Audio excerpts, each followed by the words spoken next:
nouveau bilan lecture et c'est parti.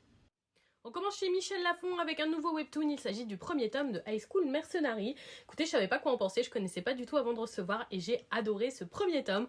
On est sur une histoire plutôt très originale d'un lycéen qui a été entraîné à tuer tout simplement et qui essaye de s'intégrer à la société. J'aime beaucoup comme le harcèlement scolaire est pris de front dans ce titre et pour une fois on n'a pas que des personnages passifs mais il y en a enfin qui se prennent des gifles.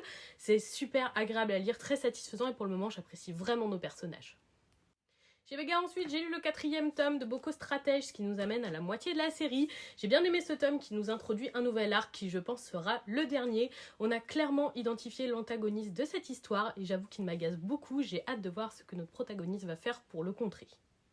Chez Panini ensuite, j'ai lu les 2 premiers tomes de Snowball Earth et je me suis un peu étonnée, à beaucoup aimé parce que c'est un titre post-apocalyptique, pour une fois très original, où la Terre est complètement congelée et un jeune homme revient de l'espace au bout de plusieurs années et c'était un peu le héros de la planète. J'ai trouvé ça très très bien amené, on a des personnages attachants, des antagonistes déjà identifiés et très très stylés. Franchement, pour le moment, c'est un tout bon pour ce titre.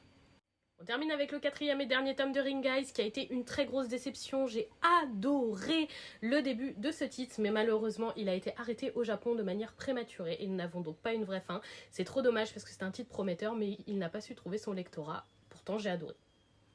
Et voilà pour ce bilan lecture. Dites-moi si vous avez lu ces titres ou s'ils vous intéressent, je serais curieuse de savoir.